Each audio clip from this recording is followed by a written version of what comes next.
This Week in Microbiology is brought to you by the American Society for Microbiology at microbeworld.org/TWiM.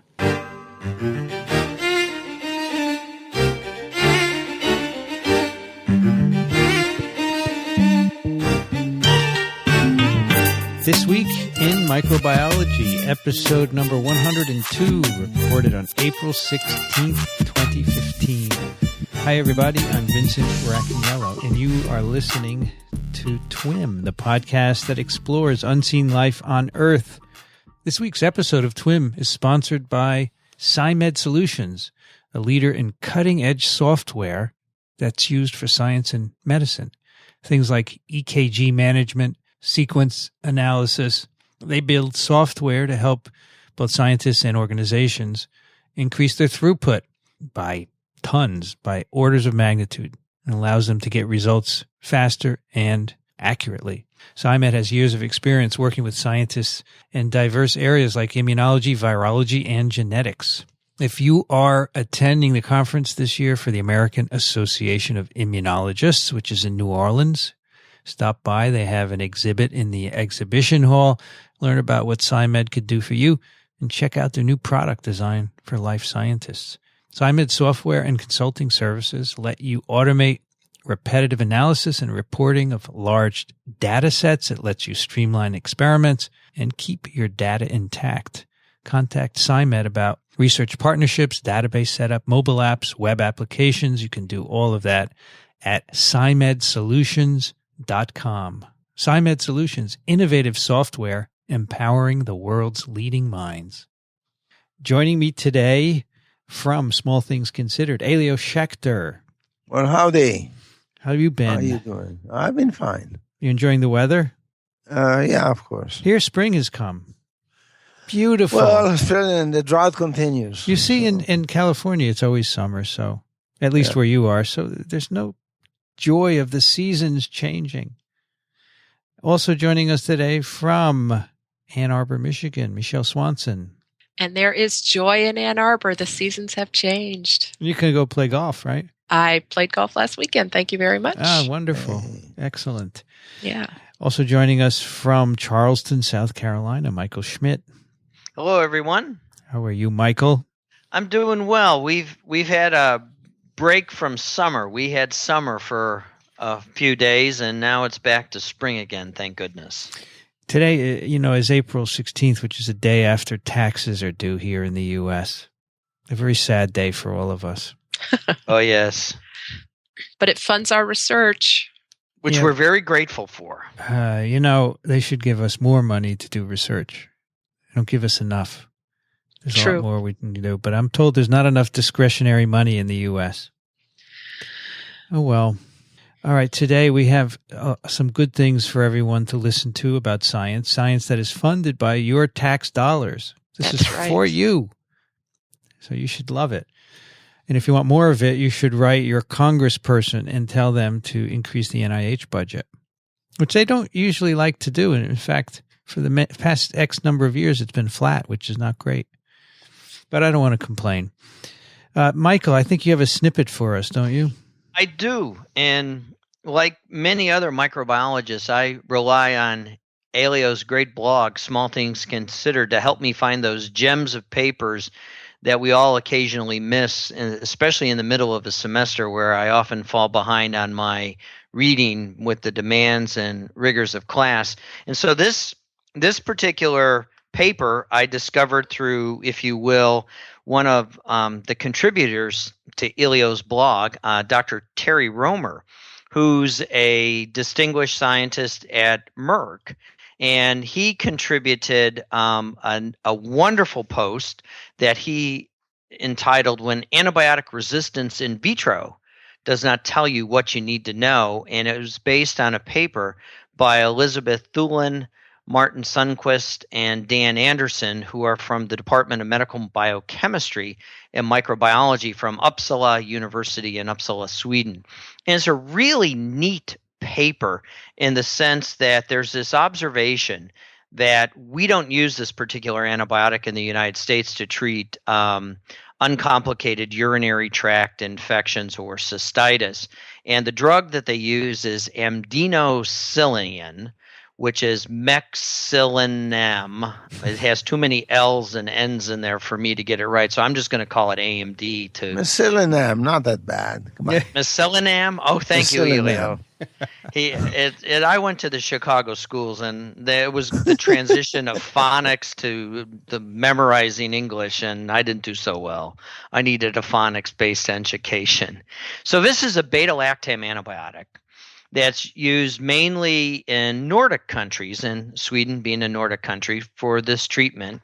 And it's a really pretty cool antibiotic because it's specific for gram-negatives. It binds and inhibits the transpeptidase activity of penicillin binding protein.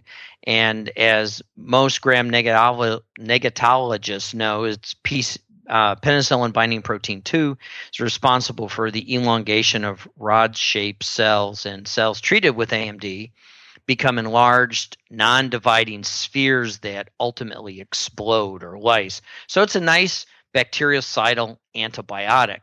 And what these authors noted is that this drug is used very often to treat cystitis, and they don't often see these and E. coli, of course, is the major player in uncomplicated cystitis.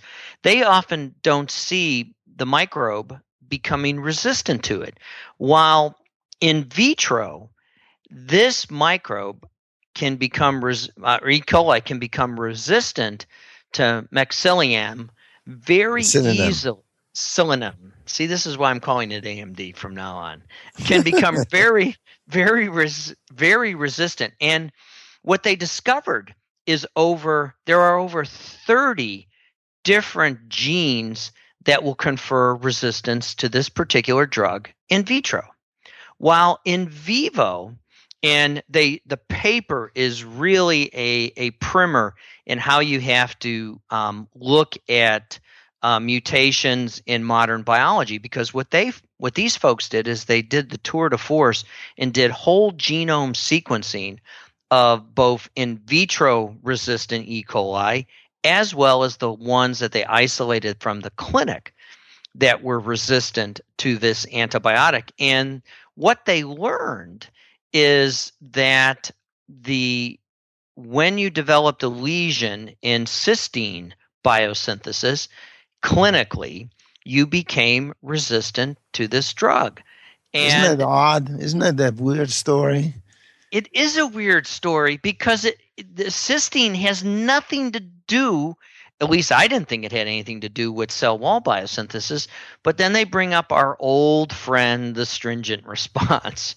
And the stringent response or stringent control is a stress response of bacteria that principally is related to things like amino acid starvation, fatty acid limitation, heat shock, and all of these things. And it's signaled by, I think this is Bruce Ames's term, the alarmones, which are these pentaphosphate guanosine residues. And what the stringent response does is it modulates transcription of up to a third of all the genes in the cell. So it's this resistant to cysteine that really clued them in.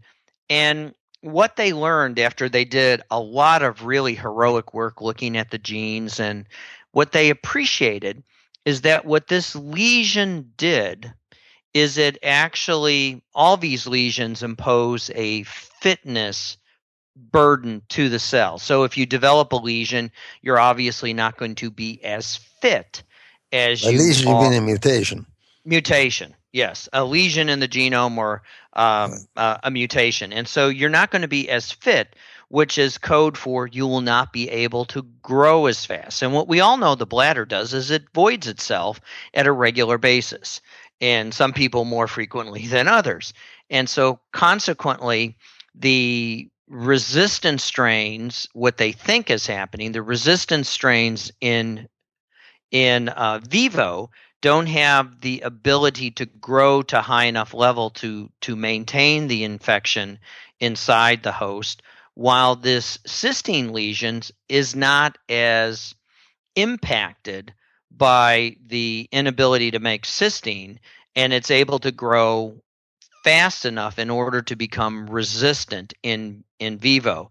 And the way both authors, the authors of the paper and the authors of Terry Romer, ends the story, and I'm going to read from the last paragraph of the manuscript itself, which was in Antimicrobial Agents and Chemotherapy just this last month, March of 2015. They say, and I quote, "Finally, an important implication of our findings is that the frequency of mutation to resistance in laboratory selections, as it is often used by the pharmaceutical industry and academic researchers to assess the risk of development of resistance to new antibiotics, might sometimes be a misleading predictor of clinical resistance development. That is, even though the frequency of mutation to AMD resistance in laboratory selections can be very high at 10 to the minus 5, resistance development during treatment remains a rare in clinical settings. This implies that a high frequency of mutation to resistance in the laboratory need not necessarily prohibit the development of a promising drug candidate. Instead, assessment of mutant fitness in a relevant physiological context might be more predictive measure of the risk of resistance evolution in real life." And let me ask you a question here. Wouldn't the problem go away partly if instead of using standard laboratory strains, which are full of mutations, they use recent isolates? I think you're absolutely correct, but it goes back into how the fitness measurements are conducted. And the paper and the specific methods give us a discussion of how they do the fitness measurements. And the point Elio is bringing up is what you do is you compare the growth curve of a recently isolated clinical isolate against the strains after they have been exposed to the drug, and then you compare and contrast how fast, or the slope of the curve as to how fast the cells are growing. And I think we need to be able to... Wait a minute. That doesn't directly talk about the drug. I'm just talking about if you want to determine whether the bugs are sensitive to a drug, don't use a standard laboratory strain. Just use a recent isolate, in which case it's not overloaded with all these mutations. So that means you need access to the clinic. The only problem there is how do you screen libraries? Well, you have a lot of isolates when you're talking about E. coli from urinary tract infections. You have all you want. Just go to the nearest clinic and get the strains the moment, the next day. Don't wait for 2 weeks. Yeah, and you don't cultivate them in the laboratory. I think you're absolutely correct there. So given this, Michael, why was this drug approved in Sweden? Did they have the vision? They must have known in the lab that it's been used since the 70s. It's been used since the 70s over in Sweden. My gut suspicion is that the original parent drug didn't have a very high bioavailability, and the newer drugs on the market have tinkered. And what they supply now is a prodrug that is metabolized into the active drug. Yeah. And I think it was originally designed for specifically cystitis because it would be sent to the bladder and not having a very high bioavailability. And most UTIs are planktonic, with the exception of men who get chronic prostatitis, where it's a biofilm-based E. coli as opposed to a planktonic version that is happening in a cystitis is a bladder infection itself. So, this is quite interesting that in virology, when you're looking for antivirals, you always can get resistance in the laboratory, but you go ahead anyway because if you didn't, you would not have any antivirals. Correct. And interestingly, many of these are perfectly fit, and you then go on and you find them once you start using the drug in people. But there is a new drug against hepatitis C virus, one of the new inhibitors. That's an expensive one, by the way. Very expensive. when they did get resistance in the laboratory, it was accompanied always by a big fitness cost. And so far there has not been resistance in the clinic, probably because these viruses are not going to be able to spread. So that's very useful. The idea of losing fitness and getting resistance can help you. I guess we can use the good news, don't we? We hear so much about antibiotic and antiviral resistance, and here it turns out maybe in some cases it's not so bad. Yeah. Well, I think that's why I resonated towards this particular blog post that actually sent me to the original manuscript, is that, how many companies or these boutique companies that are out there screening libraries are just doing what Elio suggested. They're just effectively using the strains they have in their collections and screening them and say, oh, no, this is no good. The mutation frequency is 10 to the minus 5, so resistance will develop very rapidly in the clinic and it won't even be worth a clinical trial. And I think we really need to redesign how we screen for drugs. And unfortunately, we got enamored with screening libraries in the late 90s, early 2000s. Everybody had their favorite library of compounds to screen. And, in the ancient times when this drug probably came to the market in the 70s, it was done the traditional way, where I think,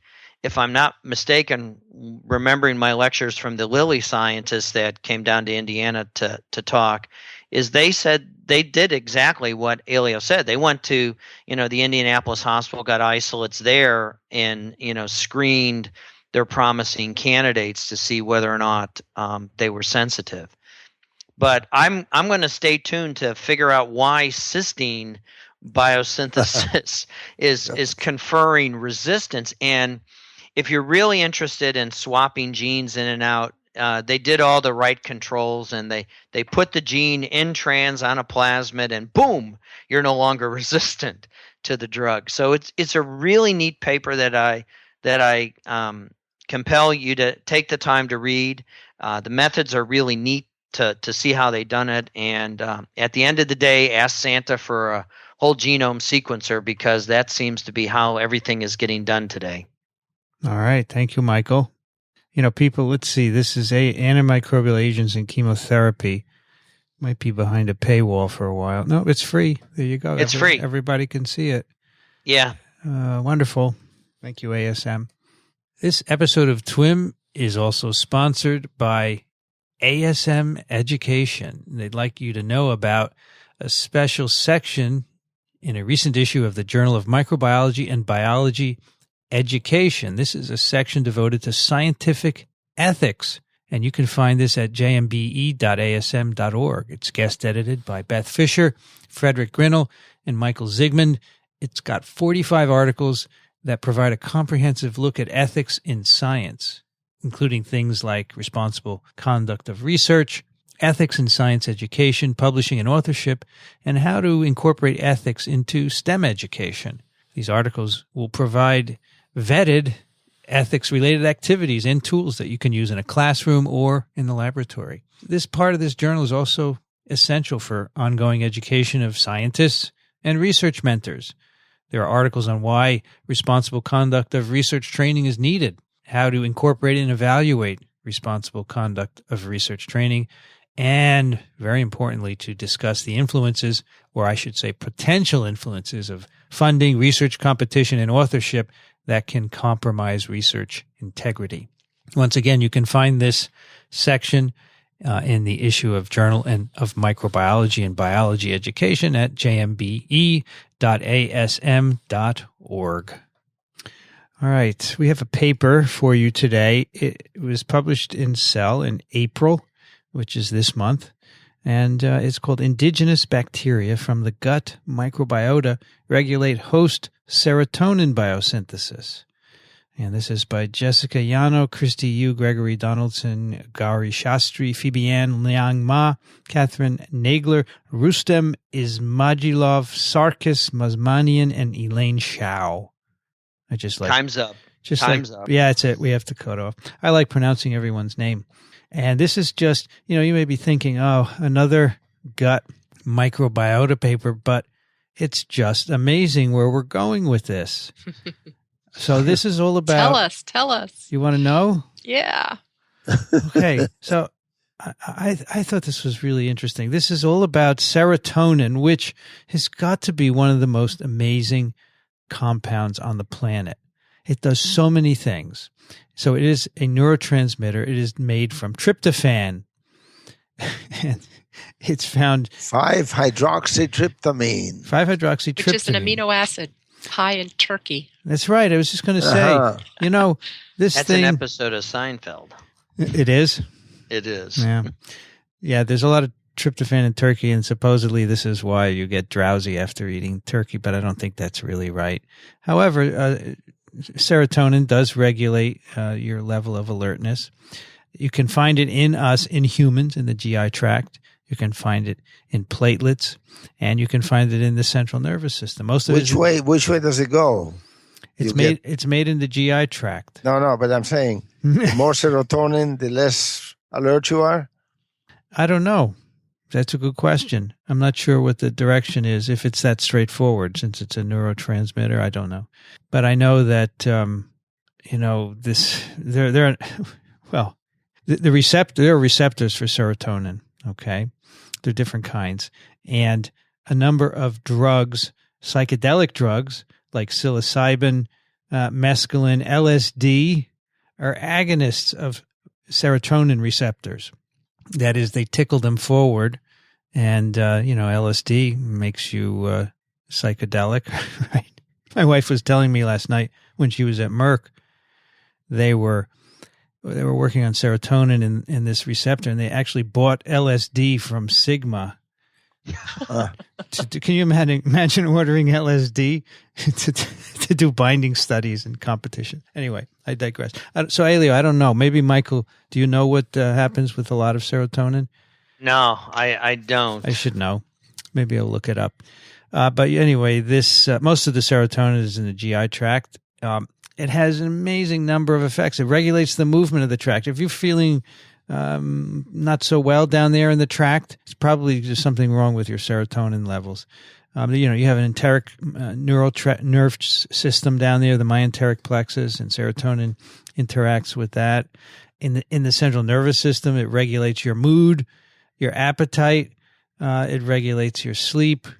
It regulates immune responses, bone development. It's been implicated in diseases like inflammatory bowel disease, cardiovascular disease, osteoporosis. Unbelievable. And to add to the drug story, a lot of drugs that treat depression, anxiety, social phobia, a lot of kids are getting these drugs today, they mess with serotonin. They're called selective serotonin reuptake inhibitors. SSIs. Big class of drugs, right? So serotonin is just amazing. It does. I don't know why I can't say why. How can you put so much in one molecule? Life, right? It seems to be a little bit dangerous, but that's the fact anyway. So I'm just looking at Wikipedia here, and it does everything. Serotonin, it regulates things to go up, and it regulates things to go down. Regulates clotting, yeah. So it's in platelets, and it regulates clotting too. So in the GI tract, serotonin is synthesized by a special kind of cell called enterochromaffin cell. It's also made by a few others, mast cells and neurons. And there's been some previous suggestion that microbes are involved. Well, I guess we shouldn't be surprised, right? So, for example, germ-free mice have lower serum levels of serotonin. And some bacteria can even produce serotonin in culture. So this... By the way, serotonin is the thing that makes you feel happy. Serotonin makes you feel happy. A sense of well-being. So the mice are very unhappy. Those are unhappy mice. How about serotonin? So if you have too much serotonin, are you sleepy or are you awake? That's what you ask. I think you're sleepy. You get sleepy. Yeah, it would make sense because the tryptophan is metabolized to serotonin, and that would make sense that you get a little bit sleepy. So this prompted the authors to look at this and ask, is the microbiota involved? And they looked in the gut because there's a big population there, and most of the serotonin is, in fact, made in the gut. I was really surprised by that. I learned about serotonin as a neurotransmitter, and I was really surprised that 80% of it is in the gut, made in the gut. Yeah, it's amazing. It makes the gut an endocrine organ, doesn't it? Is that why eating makes us so happy? You make serotonin. It binds nerves and, it makes you happy. Gets in the circulation, goes in your brain. But it doesn't make everyone happy, right? Or maybe it does. Anyway, they look at germ-free mice, right? And they have decreased levels of serotonin in the colon, in the contents, and in the feces. And they use as a comparator or a control specific pathogen-free mice, which are not germ-free, but they're limited in the number of microbes that they have in them. So not just simply abolishing the gut microbiota in mice decreases the levels of serotonin. And the reduced levels are across the colon from the beginning to the end, but not in the small intestine. And they also find they can stain for the presence of serotonin. It's reduced in a subset of these enterochromaffin cells, the ones that make serotonin. They're called A-positive EC cells. So specifically in them, in these germ-free mice, there's reduced serotonin. Okay, so the next thing they do is ask, can we look at the pathway of serotonin biosynthesis and figure out if there's some way the microbiota are intervening there? And so the way this compound is made, it's a multi-step synthesis in us. You start with tryptophan, the amino acid, and then there are a couple of enzymes that make an intermediate called 5-hydroxy-L-tryptophan, and then a few more enzymes make serotonin from that. And it can also be further processed to another compound. But that first step from tryptophan to 5-hydroxytryptophan, that's the limiting step in the biosynthesis. And one of the enzymes is called tryptophan hydroxylase, TPH. Okay, so they look at the level of this enzyme in the colon of mice, germ-free mice, and they find indeed that there's decreased levels of TPH1, this rate-limiting step. Okay. They also look at a transporter of serotonin, which is needed to get serotonin into enterocytes, and that goes up as well. And they think that's a secondary effect of reducing the amount of serotonin. So, when you don't have enough serotonin, they figure the transporter goes up because it needs to compensate in some way. There's no difference in other enzymes involved in packaging, release, and catabolism of serotonin. And they also find in these germ-free mice, remember they have low serotonin, they find increased levels of tryptophan in the feces and in the serum. So I guess you're not metabolizing tryptophan to serotonin, it's increasing, so that makes sense. Now, just feeding these germ-free mice tryptophan does not increase serotonin. But if you feed them 5-hydroxytryptophan, which is the product of that enzyme TPH1, that restores serotonin levels in both the colon and the serum. So now they're thinking maybe the microbiota is somehow messing with this enzyme TPH1. Maybe they're affecting the expression of that in some way, and that's going to be something they're going to look at. So then the next step is to take germ-free mice and conventionalize them, add back the microbiota, and they can do that at birth, at weaning, or in an early adulthood. In all cases, if you do that, it restores serotonin levels. And this restoration is observed in these enterochromaffin cells, and the conventionalization, the addition of the microbiota, corrects the defect in the production of TPH1. All right, so this shows you that the effect is inducible and reversible.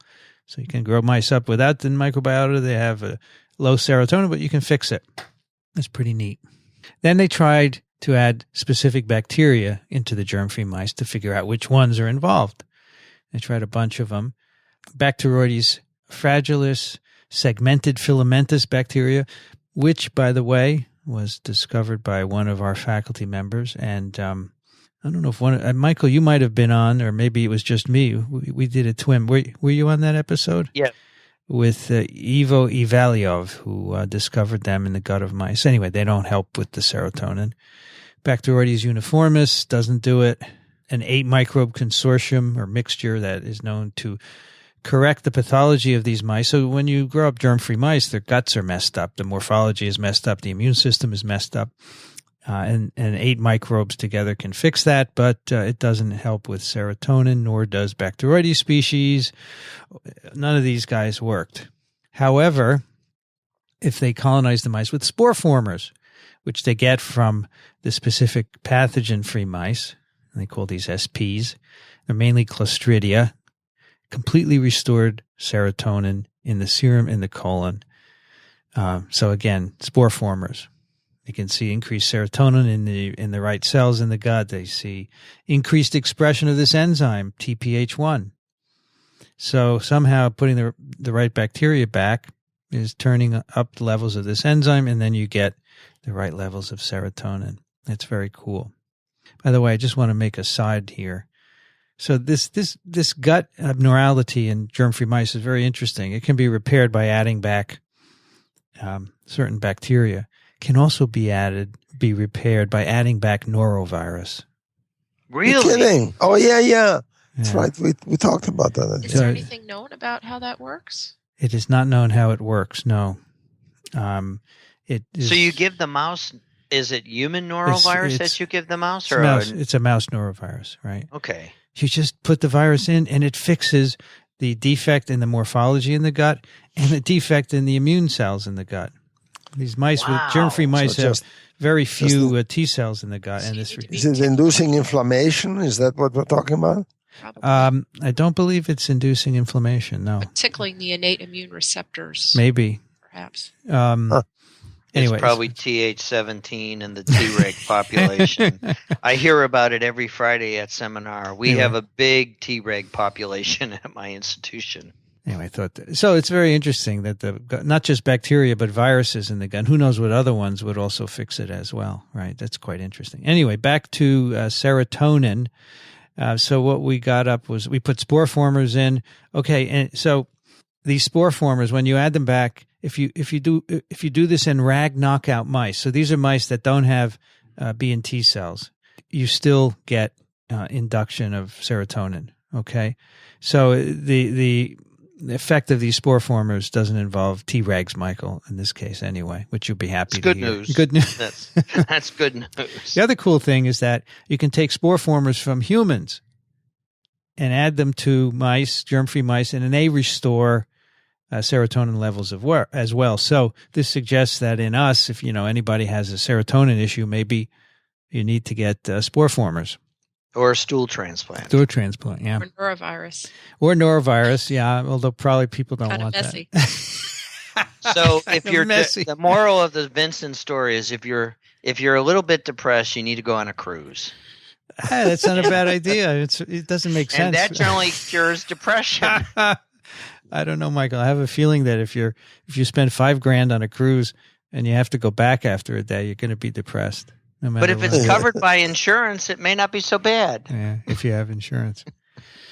The spore-former, the restorative effect of spore-formers is blocked when you add an inhibitor of this enzyme TPH1 to mice. You put it in the colon, and so that's more evidence that TPH is the target of what the bacteria are doing. The other cool thing that serotonin does, I think we touched on briefly, it has a role in intestinal motility. When you feel your gut moving a lot, it's probably involving serotonin. And also when it doesn't. When it doesn't move, that's right. And we're not talking about belly dancing here. We're talking about bowel movements. Yeah, we're talking Let's about not be shy. Okay. the time bowel movements. Let's call a spade a spade. Oh, but also just the motility of the colon. It moves, right? It compresses and so forth. But in germ-free mice, the time it takes for something to move through the whole colon is slowed down. They have an assay to measure this. They feed mice a red dye, and they see how long it takes for them to make red fecal pellets. And they put them on a white cover thing in the cage so that they can see the red fecal pellets easily. I thought that was a great experiment. Had a great assay. So direct. I love it. Measure. So when so germ-free mice take a long time to make a red fecal pellet. And when you colonize them with spore-formers, it decreases the transit time. And if you add an inhibitor of this TPH1 enzyme, you make it take a long time again to get the red pellets out. So what's going on here? They do a few more experiments to get at the mechanism here. The serotonin binds to a receptor in the gut, of course, and one of the effects of binding to the receptor is production of a protein called CFOS, which is involved in gene expression. So they measure that, and they can see that CFOS levels are lower in germ-free mice, and they go back up when you colonize them with these spore-formers. And that, again, is dependent on this enzyme, TPH1. This is really nice that they can add this inhibitor right into the gut of mice and see these effects. It really helps them to localize what's going on. Platelets. The other part of this is cool is platelets. These are blood cells that have a role in clotting. So they grab serotonin that's made in the gut. And if there's some blood vessel injury somewhere, they go there and put the serotonin there to help promote coagulation. And germ-free mice have impaired clotting times. They have a tail bleeding assay that they use. And if you put spore-formers back in these mice, the clotting time returns to normal. And yes, it is dependent on TPH1. So it all comes back to that enzyme as well. They also look at some other markers of platelet activity. So they say, the tail bleed assay is a kind of a crude assay. So they can use look at specific markers of platelet activation, and it all correlates with the fact that in germ-free mice, it's defective. So the hypothesis is that the spore-formers are making a soluble factor that somehow gets to these enterochromaffin cells, increases the level of this enzyme TPH1, and that gives you more serotonin synthesis. And to test that, they make a filtrate of spore-forming colonized mice, and they add it to cell cultures, chromaffin cell cultures, and they can show that this induces the production of both serotonin and the enzyme TPH1. Filtrates from germ-free mice didn't have the same effect. So they ask, what's in this filtrate? They do metabolomic profiling. They found 83 metabolites that go along with the induction of serotonin, and they tested 16 of them to see if individually they would increase serotonin in cell culture. And they found that alpha-tocopherol, butyrate, deoxycolate, para-aminobenzoate, propionic acid, tyramine, they all elevate serotonin and THP1 in cell cultures. Though I must say the effect was not It's not huge. Stunning. Yeah, it was not huge. Right. And they also do this in mice. In a subset of these, they put these compounds in the colon, and they can elevate serotonin and TPH as well. But all these effects are transient. It's not like putting in spore-formers where you get a sustained restoration of serotonin production. And just in case you want to know what some of these are, deoxycolate, of course, is a secondary bile acid produced by microbial transformation of colate, and this helps you to absorb lipids. But don't go out and get deoxycolate and think it's going to help your mood, because it's a carcinogen. All right. Alpha-tocopherol is a form of vitamin E, and this is known to reduce depression. So maybe it's turning up serotonin, and that's how it's working. Tyramine is a neurotransmitter. Para-aminobenzoic acid is an intermediate of folic acid synthesis, and it's required for the growth of some bacteria. So maybe that's how it's working. But basically, there's a lot of work to be done here to figure out how these are working and how this would fit into human situations where serotonin is either too low or too high, I suppose. So this is a pretty cool study. I think they did a nice set of experiments here that are pretty conclusive. And I'm just amazed that this, another thing controlled by the microbiota. So do you think in psychiatric medicine they should do a profile of the individual's gut to as they begin to work you up for clinical depression? Well, they're going to do that anyhow in the future. That's right. Well, I mean, we could actually suggest it to psychiatrists now. Well, I'm not sure we have enough information. I know we don't have enough information to interpret the wealth of information you'd get from that kind of profiling. I think you'd need to look in people, Michael, and see, if serotonin levels are influenced by gut microbiota, right, in some way. And yeah. if you had some this is all in mice, right, which is this nice, is all in mice, and we don't have germ-free people for the obvious reason. Yeah. I'm impressed that they also tested, made an attempt to ask whether it's relevant in humans that by was very transplanting good. the human. So that tells us that the human spore-formers can turn on serotonin synthesis in mice. Now the question is, in humans, does that happen? And I mean, I think you're right. It's at birth we're all going to have our genome and our microbiome. Well, I guess a microbiome would have to wait a bit until it's established, right, to determine that. But you need to have all of this information. But the future is very bright. It is bright, and I want to say that it's bright for our first author on this paper, Jessica Yano. She was an undergrad at Caltech, which is where this lab is, and was studying neuroscience and got really interested in neuroscience and had the opportunity first to get a master's degree, also in neuroscience, and then she met Elaine, the senior author on this paper, and Jessica describes Elaine as just a really enthusiastic scientist who got everybody excited about the possibility of this project. Jessica said one of the exciting memories of the project was actually seeing all the pieces of the data that they had collected over months and years together into this beautiful manuscript where they lead us really logically through the microbiology, the biochemistry, the genetics to build their argument. So Jessica is interested in applying for PhD programs now and interested in the interactions between the gut microbiome and how it's affecting our nervous system. And I say a number of us are also interested in that now that we see this beautiful work. What was her position when she did this work? She's a research technician there. So now she's going to get a PhD. Wonderful. Yeah, as a master's level scientist in the lab. Cool.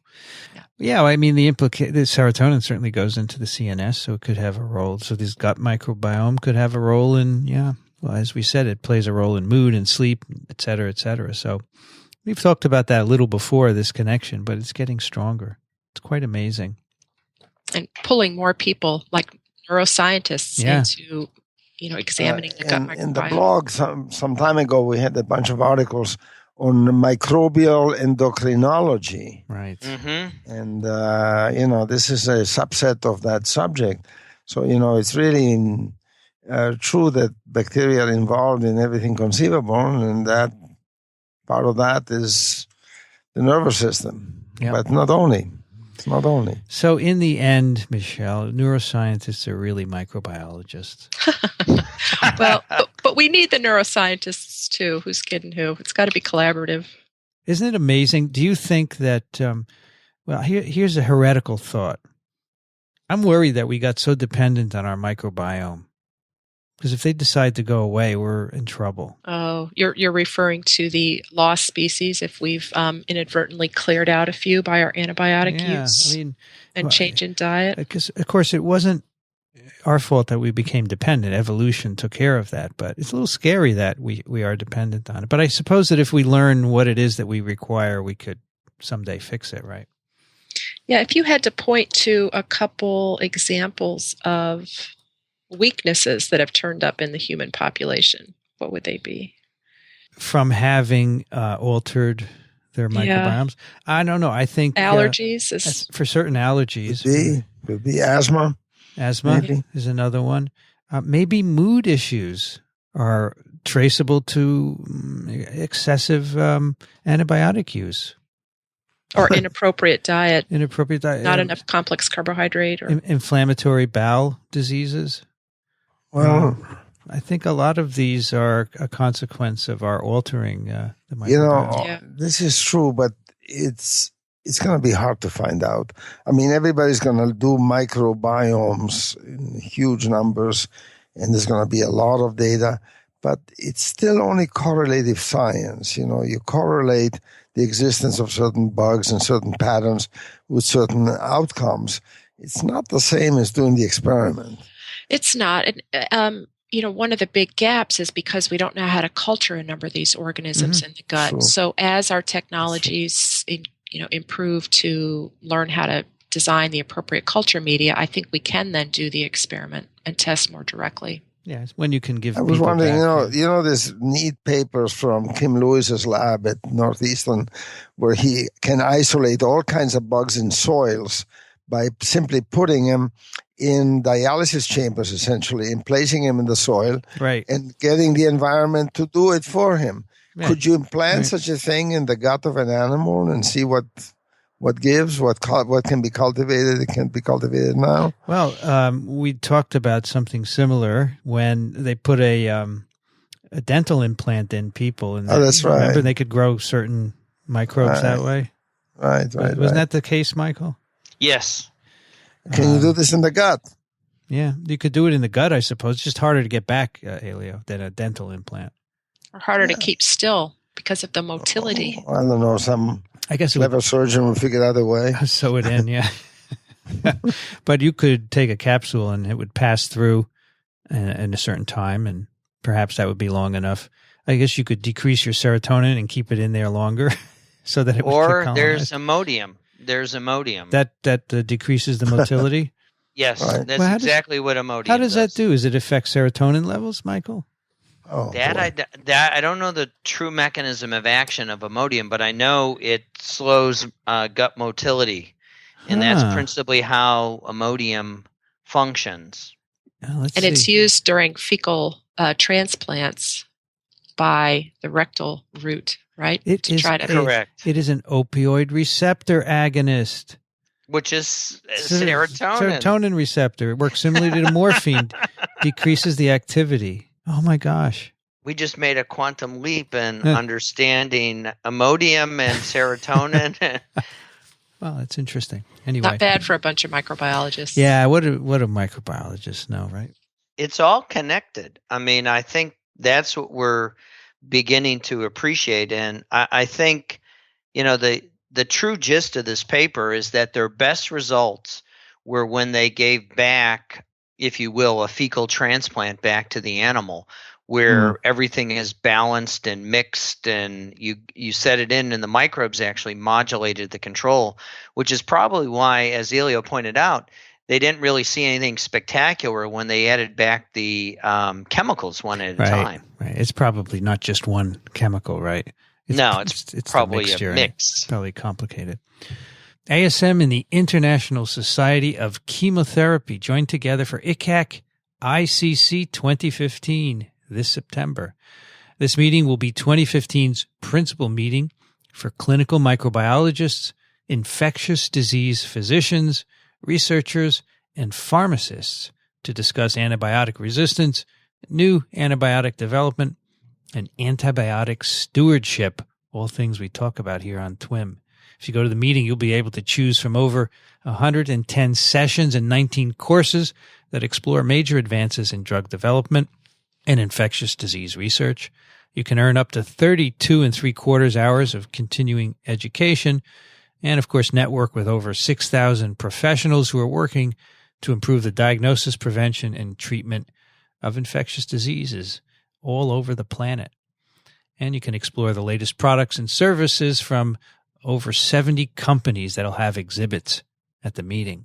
Right now, abstract submission and registration are open through May 21st. Go to icac.org/ICAC-ICC, and ICAC is ICAAC-ICC. All right, I have 2 emails to read here. The first is from Dave, who writes, TWiM comrades, I first want to compliment you on one of my most listened to podcasts, and one that I actually know what is being presented most of the time. Now, about the term Talmudic. Do we need a name that is a legal commentary on the Torah, explaining how its commandments are to be carried out, all 613 of them, on a science podcast? Religion is so prevalent in everything in society, from media, politics, holidays, and visual statements, that are overwhelming.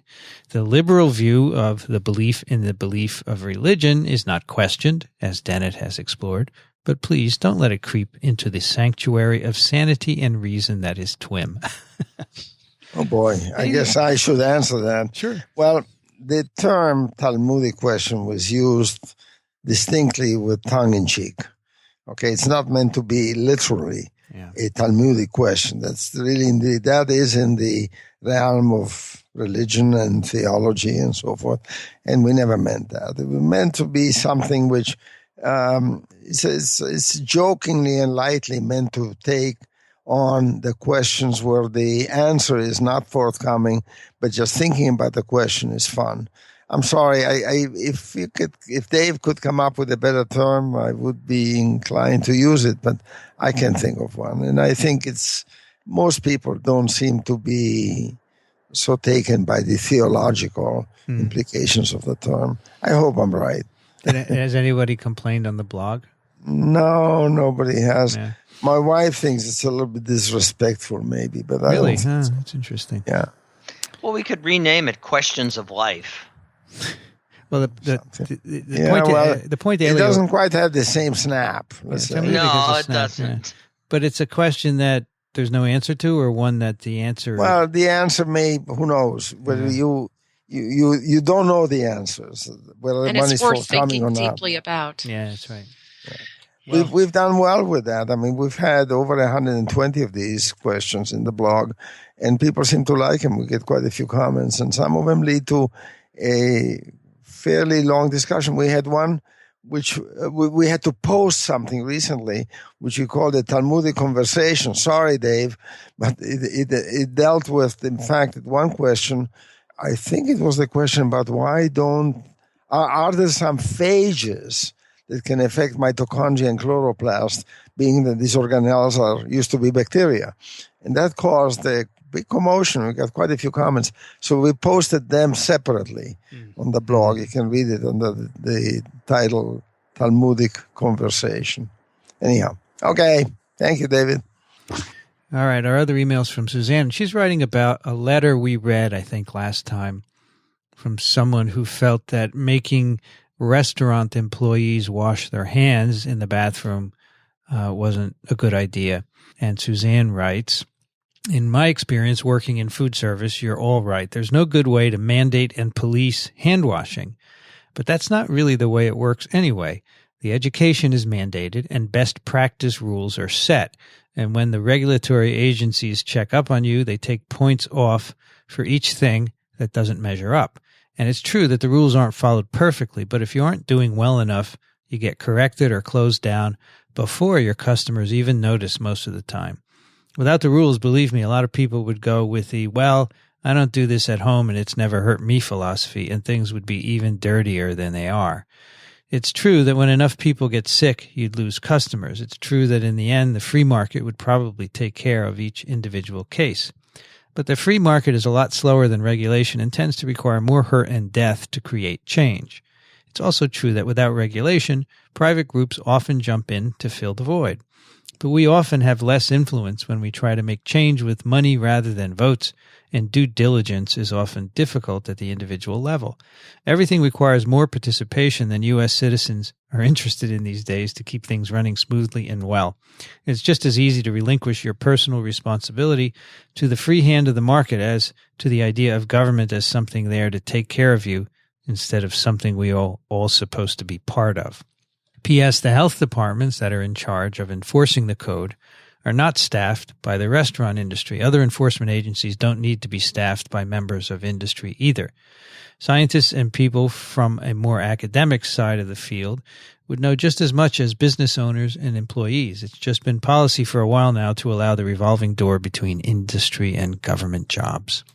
All right, that's a good analysis of this situation.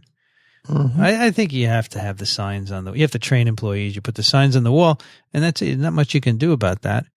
You're not going to police it, as she says, but it's not. I don't think we should take them away. Even if you get a small percentage of people doing it, it helps. Can I share a funny story? You can, sure. There is a place in town where people can play soccer indoors. And behind the toilet is a sign that says the water is not safe for drinking in the toilet. That's great. That's funny.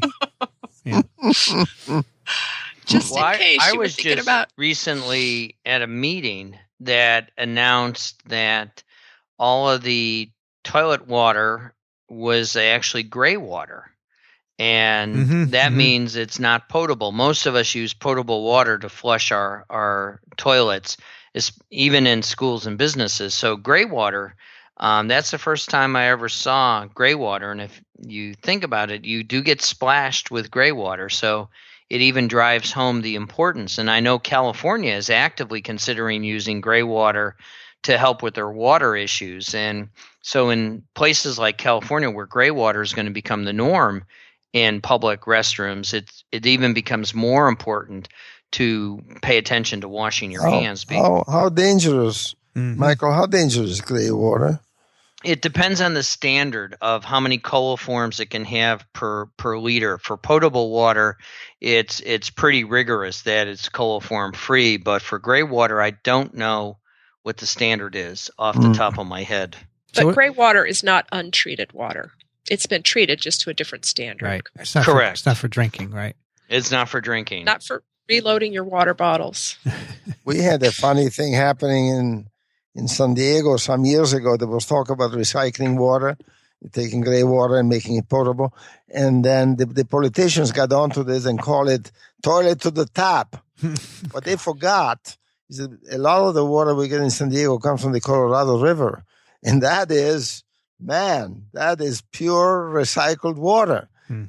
All the sewage systems of all the cities that are along the Colorado River dump it into the Colorado River after treatment. But, to worry about toilet to the tap means you should not get water from the Colorado River. All right. With that great thought, we will wrap up this TWiM 102. This TWiM and all the others are at iTunes and microbeworld.org/TWiM. And send us your questions and comments. That's the end of them. We don't have any more. I don't know. Maybe people are caught up. We caught up and people have slowed down. Maybe they're taking final exams or whatever. Anyway, TWiM at twiv.tv. And send them and we'll answer them. We love doing that. Michele Swanson is at the University of Michigan. Thank you, Michele. My pleasure. Elio Schaechter is at Small Things Considered. Thank you, Elio. My pleasure, as always. Check out that blog. And Michael Schmidt is at the Medical University of South Carolina. Thank you, Michael. Thank you, Vincent. Everyone else? I'm Vincent Racaniello. You can find me at virology.ws. I'd like to thank the American Society for Microbiology for their support of TWiM and Chris Condine and Ray Ortega for their technical help. The music you hear on TWiM is composed and performed by Ronald Jenkins. You can find his work at ronaldjenkins.com. Thanks for listening, everyone. We'll see you next time on This Week in Microbiology.